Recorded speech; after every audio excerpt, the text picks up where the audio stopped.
I really thought that the closer we got to the January 12th full unveiling of the Switch, the less leaks were going to happen. But apparently that's not the case. So more rumors and leaks today. And just to preface the video, I do understand these are all rumors. They may or may not be true. But I think they're very cool and thought we should talk about them. So the very first one is the coolest one, in my opinion. Beyond Good and Evil 2 now has a code name. It's codename Odyssey, and it's exclusive to Switch for 12 months.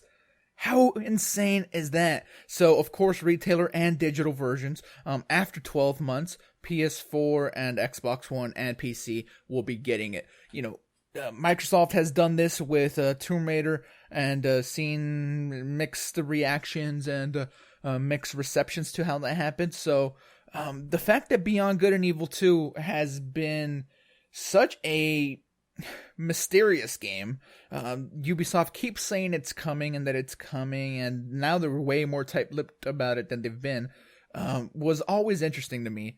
And now this kind of makes sense why, because it's going to be an exclusive for a year on a console that they can't talk about. So that would absolutely be great if true. Again, we do take every rumor with a grain of salt. I know we talk about rumor a lot on this channel, but it's because it's fun to do so. It doesn't mean that we necessarily think that these things will all happen. Do I think that Beyond Good and Evil 2 is a 12-month exclusive? It kind of makes sense. And again, the codename Odyssey. So maybe just called Beyond Good and Evil Odyssey. Maybe it's called Beyond Good and Evil 2 Odyssey. So who knows about that. But either way, that is exciting to me. In more Ubisoft news, Rayman Legends Switchport being announced during the January 12th event for a quarter 2 release. That is also really cool. I love Rayman Legends. I love Rayman Origins even more. I wish that they would do like a bundle of them and put that out on the Switch instead. But, you know, it seems like Ubisoft is really supporting the Switch in a big way, because a lot of this news for today is Ubisoft related, and I'm just noticing that as I'm going over this. That never actually clicked in my head. So Rayman Legends, again, it's a couple years old now, but super awesome. The platforming is amazing. It's a beautiful, beautiful game, and that I think lends itself perfectly to the fact that the Switch is like portable. You can take it with you, play a couple of levels, and like I said, I think that fits absolutely perfectly. The next one is a little bit more bad news, but also Ubisoft related. So it does make me wonder if Laura Kate Dale's sources are you know, related to Ubisoft at all. The Mario Rabbids RPG, which apparently might have a name, Rabbids Kingdom Battle. People have said, hey, it's weird that Mario's not in the name. I agree. So that makes me kind of doubt whether this is true or not. I would feel that a Mario Rabbids RPG would have Mario in the title. So, you know, I am a little apprehensive on this one. But, you know, apparently it's called Rabbids Kingdom Battle. And apparently it's getting pushed to September. Which, if Zelda's a day one launch title like everybody says it is, which I still don't believe, but everybody says it is, then that would make sense. Because having a new 3D Mario, Zelda, and a Mario RPG all on launch day, that would be insane. I think you have to spread those out, which is one of the reasons why I don't believe Zelda's a launch game. But again, I don't want to get into that. I've made my feelings about Zelda known. I know everybody feels and understands that it's a day one launch title. I have a gut feeling that it's not, but I would love nothing more than to be wrong. But that's not what this is about. So Rabbids Kingdom Battle. I wonder what that means. How do the rabbits get to the Mushroom Kingdom, and what causes this battle?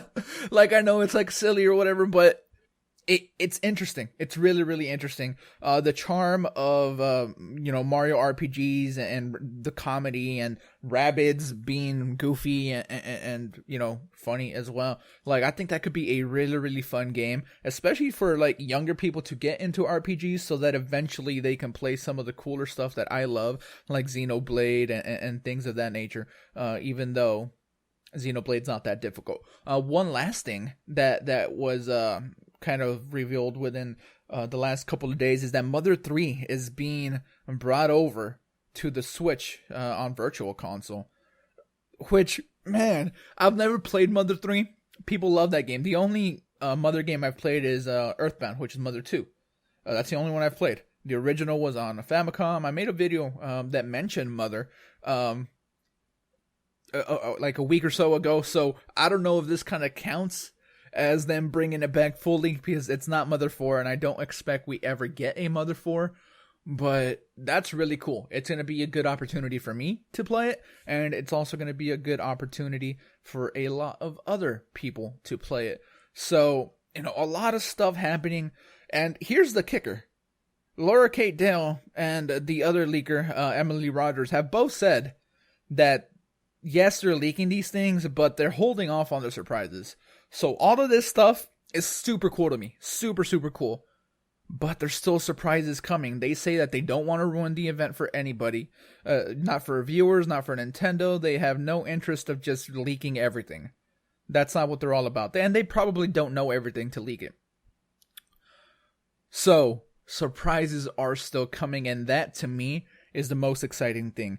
If right now we were told that, hey, Zelda's a launch title, Beyond Good and Evil 2 has a code name, and it's codenamed Odyssey, and it's exclusive to Switch for a year, and there's a Rayman Legends port, and we have a title for the Mario Rabbids RPG, and yeah, it got pushed back to Q2, but that's still coming. Like, this is a lot of stuff, and it's a lot of really cool stuff, and in my opinion, this is big stuff. So what are they still holding secret in that vault of theirs over there? That, oh man, it's exciting to even think about. I told Zach that I, for some reason, thought that there was 2 Zelda games in development. Not like 2 big ones. Like, yes, Breath of the Wild is happening, but I was like kind of hoping that something like Spirit Tracks is being made by like Capcom again, because that's happened before, where Capcom has made like smaller handheld Zelda games. And for some reason, I think that that's happening. I know I'm probably wrong. I understand. I don't expect to be right. But again, just my gut. I got to listen to it sometimes. So there you go. That is your new rumor news / tidbits for what is happening in the world of Switch. As of today, we are January 3rd. That means that there is not a lot of time left until this thing gets fully revealed and we know the date and we know the price. 9 days, that's all it takes. Zach is playing it. We will, of course, have coverage for you as best we can. He'll be able to play that shortly after the 12th, and it'll be a grand old time. Thank you guys for supporting Switchport so far, and let us know in the comments what you think of all these rumors and all this speculation. What do you think about Beyond Good and Evil 2 Odyssey? Does that matter to you at all? Let us know in the comments below. Smash that like button if you enjoyed the video at all. Let us know why you didn't like it for any reason, and we will do our best to improve. You guys are fantastic. We love you, and Switch Force out.